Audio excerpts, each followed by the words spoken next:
নমস্কার, তন্দ্রা লিটল ওভেনে আপনাদের সকলকে স্বাগত। আজকে আমি আপনাদেরকে ব্রেড রোল করে দেখাবো। এই ব্রেড রোল করতে খুব বিশেষ কিন্তু তেল প্রয়োজন হয় না, কারণ আমি এই ব্রেড রোল ওটিজিতে করব। আর যাদের কাছে ওটিজি নেই তারা তেলে ফ্রাই করেও খেতে পারেন বা কড়াতে যেভাবে কেক করে সেভাবে করেও খেতে পারেন, তাতেও ক্রিস্পি হবে। আসুন তাহলে দেখে নিই রেসিপিটা কিভাবে আমি করলাম। প্রথমে আমি স্টাফিংটা তৈরি করে নিচ্ছি। স্টাফিং এর জন্য এখানে আমি চিকেনের ব্রেস্ট পিস একটা নিয়ে নিয়েছি। পিসগুলোকে এইভাবে একটু কেটে কেটে পাতলা পাতলা করে কেটে নেব। পাতলা পাতলা করে কেটে নিয়ে তারপর তার থেকে আমি ছোট ছোট করে টুকরো টুকরো করে নেব, একটু বাইট সাইজ নেব, যাতে পুরটা খেতে গেলে মুখে কামড় পড়ে। চিকেনের পিসগুলো এইভাবে কেটে নিয়েছি পিসগুলো। এবার রান্নায় চলে যাচ্ছি স্টাফিংটা তৈরি করতে। কড়াতে রিফাইন তেল দিয়ে দিয়েছি, দিয়ে পেঁয়াজ কুচি দিয়ে দিলাম। একটা মিডিয়াম সাইজের পেঁয়াজ নিয়েছি। পেঁয়াজটা একটু ভেজে নেব যতক্ষণ কাঁচা গন্ধটা চলে যায়।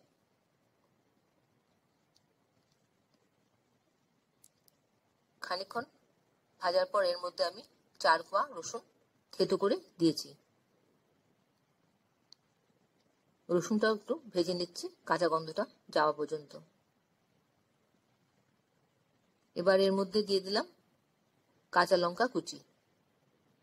আমি এখানে একটা বড় কাঁচা লঙ্কা কুচি করে দিয়েছি, আপনারা আপনাদের স্বাদ অনুযায়ী দিয়ে দেবেন।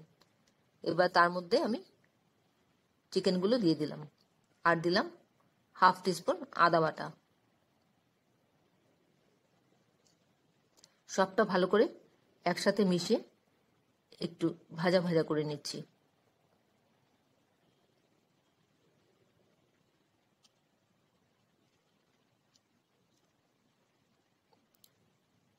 খানিকক্ষণ এইভাবে ভাজার পর এর মধ্যে দিয়ে দেব শুকনো লঙ্কার গুঁড়ো।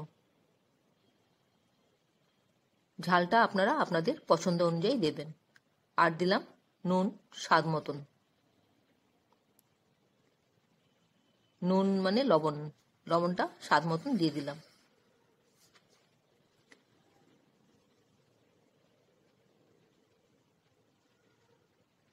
ভালো করে সবটা মিশিয়ে নিচ্ছি।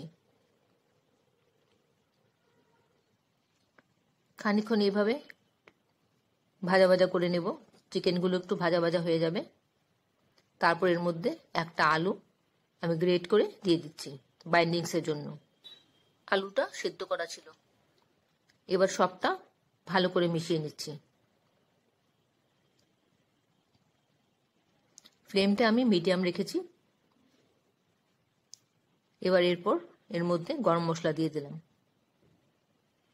খানিকক্ষণ ভাজা ভাজা হয়ে যাওয়ার পর গরম মশলাটা দিয়ে দিয়েছি। এবার গরম মশলার সাথে আমি দেব কেওড়া জল। আমি এখানে সামান্য 1 চা চামচ মতন কেওড়া জল দিলাম। একটা সুন্দর রেস্টুরেন্ট গন্ধ হবে তার জন্য। পুরটা রেডি হয়ে গেল। এখানে আমি ব্রেড স্লাইস নিয়ে নিয়েছি। এই ব্রেড স্লাইসগুলো দিয়ে আমি আজকে রোলটা করব। প্রথমে ধারের অংশটুকু কেটে ছড়িয়ে দিচ্ছি। এই ধারের অংশগুলি কিন্তু আমি ফেলে দেব না, সেগুলো দিয়ে আমি ব্রেড ক্রাম্ব তৈরি করব। আমি আপনাদেরকে দেখাচ্ছি কিভাবে আমি ধারগুলি কেটে নিচ্ছি। ধারগুলো কেটে তারপর আমি সামান্য একটু জল ব্যবহার করব, খুব হালকা কিন্তু জল দেব, খুব বেশি কিন্তু জল দেব না। এই যে জল আছে এখানে, এই জল দিয়ে আমি ব্রেডের ধারে একটু একটু দেব, খুব বেশি না, দিয়ে আমি ব্রেডটা জুড়ব লম্বা করার জন্য। এইভাবে আমি একটার উপরে একটা দিয়ে দিলাম। তারপর বেলুন দিয়ে চেপে বেলে নেব। একটু জোরে চেপে বেলে নিলেই জুড়ে যাবে। দেখুন কিভাবে জুড়ে গেল। এইভাবে ব্রেডের চারদিকটা ঘুরিয়ে ঘুরিয়ে তারপর উল্টো দিকটাও ঘুরিয়ে বেলে নেব। এবার এর মধ্যে বানিয়ে রাখা পুর দিয়ে রোলটা তৈরি করব। আমি পরিমাণ মতো স্টাফিং নিয়ে নিলাম।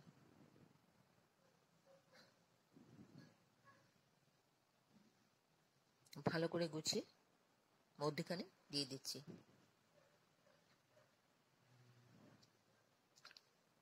এবার ব্রেডের একটা ধার থেকে ধরে রোল করে নেব।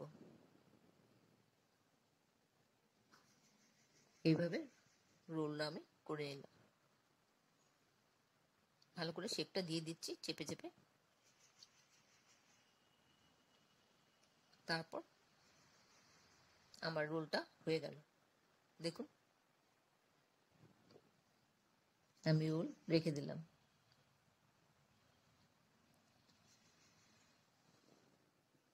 এবার আরেকটা রোল করে আমি আপনাদেরকে দেখাচ্ছি।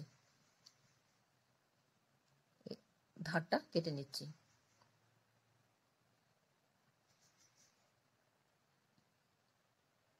তারপর জল হালকা করে দিয়ে দেব।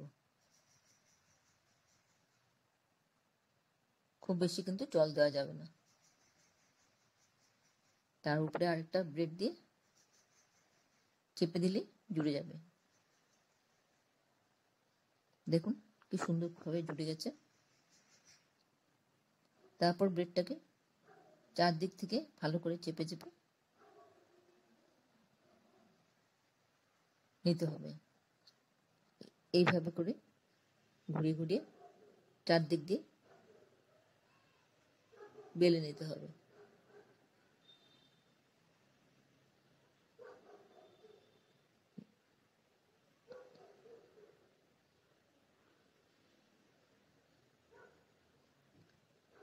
এরপর আমি উল্টো দিকটা একটু বেলে নেব।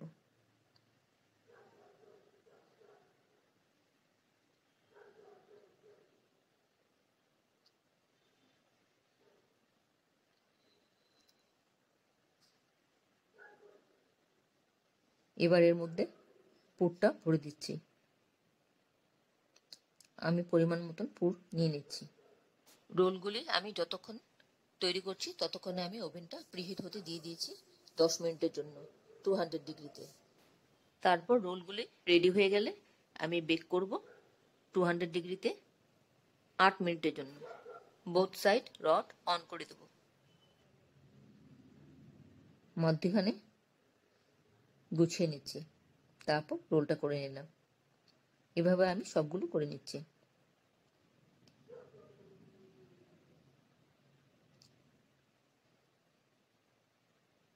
আমার সবগুলো হয়ে গেল। এবার আমি ওভেনে চলে যাব বেক করতে। ওভেনটাকে আমি প্রিহিট করে রেখেছি 180 ডিগ্রিতে 10 মিনিটের জন্য। 8 মিনিট পর আমি ওভেন থেকে বার করে নিয়ে আসলাম। দেখুন কি সুন্দর হয়েছে, কালারটা কত সুন্দর এসছে। আমি একটা একটা করে তুলে দেখুন খুব ক্রিস্পি হয়েছে। আমি সাউন্ডটা আপনাদেরকে শোনাচ্ছি। এই দেখুন, শুনলেন আওয়াজটা? আশা করি আপনাদের ভালো লেগেছে আমার এই রেসিপিটা। যদি ভালো লেগে থাকে তাহলে একটা লাইক দিবেন আর বন্ধুদের সাথে অনেক অনেক শেয়ার করবেন। আর নতুন কোনো বন্ধু প্রথমবার আমার চ্যানেলটাকে দেখে থাকলে প্লিজ আমার চ্যানেলটাকে সাবস্ক্রাইব করে নেবেন। পাশে থাকা বেল আইকনটা অ্যাক্টিভেট করে নেবেন, যাতে পরবর্তী আমার সমস্ত রেসিপির নোটিফিকেশন সবার আগে আপনার কাছে এসে পৌঁছয়। এভাবে বানিয়ে একবার খেয়ে দেখতে পারেন। খুব অল্প তেলে রান্নাটা কিন্তু হয়ে যায়। মুখরোচক খাবার সন্ধ্যাবেলায় চায়ের সাথে বা অতিথি আসলে তাকেও এভাবে করে আপনি পরিবেশন করতে পারেন। এতক্ষণ ধৈর্য ধরে আমার এই রেসিপিটা দেখার জন্য আপনাদেরকে অসংখ্য অসংখ্য ধন্যবাদ। আপনারা সকলে ভালো থাকবেন, সুস্থ থাকবেন, ঈশ্বরের কাছে কামনা করি। আর এই ধরনের নতুন নতুন রেসিপি দেখতে আমার চ্যানেলটাকে সাবস্ক্রাইব করে নেবেন। পাশে থাকা বেল আইকনটা অ্যাক্টিভেট করে নেবেন, যাতে পরবর্তী আমার সমস্ত রেসিপির নোটিফিকেশন সবার আগে আপনার কাছে এসে পৌঁছয়। তাহলে ভিডিওটা আজকে এখানে শেষ করছি। আবার দেখা হবে আপনাদের সাথে পরবর্তী অন্য কোনো এক রেসিপিতে। ভালো থাকবেন সবাই। নমস্কার।